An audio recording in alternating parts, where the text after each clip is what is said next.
Tout a commencé le 18 avril dernier, avec la mort d'un lycéen de Beni Douala. Le jeune est tué par une rafale de Kalachnikov tirée par un gendarme à l'intérieur de la brigade. Dans les semaines qui suivent, c'est toute la Kabylie et même au-delà qui s'embrase. Au cri de pouvoir assassin, les manifestants expriment la rage de toute la jeunesse algérienne. Génération désespérée dans un pays pourtant qui figure parmi les plus gros producteurs de gaz et de pétrole.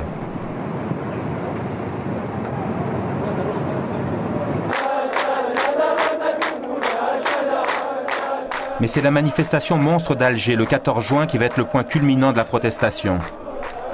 Les manifestants sont venus par bus, certains même à pied, plusieurs jours avant.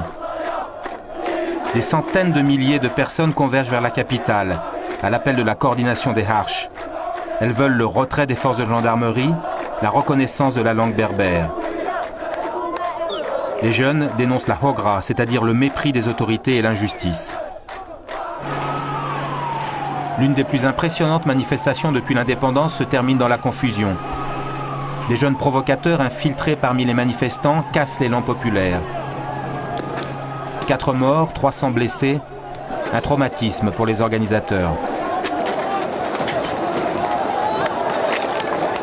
Ça, c'est une vie, ça. Tu es obligé d'agir. Tuer ou te faire tuer. Moi, si j'avais la force d'accompagner les manifestants, je l'aurais fait. Je leur ai dit, emmenez-moi près de la maison des gouvernants, je reste là-bas. S'il y avait 20 femmes comme moi, on irait ensemble et on ne bougerait pas jusqu'à ce qu'on obtienne les droits de nos enfants. Le lendemain, à Tizi Ouzou, Mohand retrouve les représentants des Harches. Ils sont quelques centaines de délégués qui doivent partir ce matin à Alger pour porter une lettre au président Bouteflika. Toujours les mêmes revendications, le départ des gendarmes, la reconnaissance de la langue.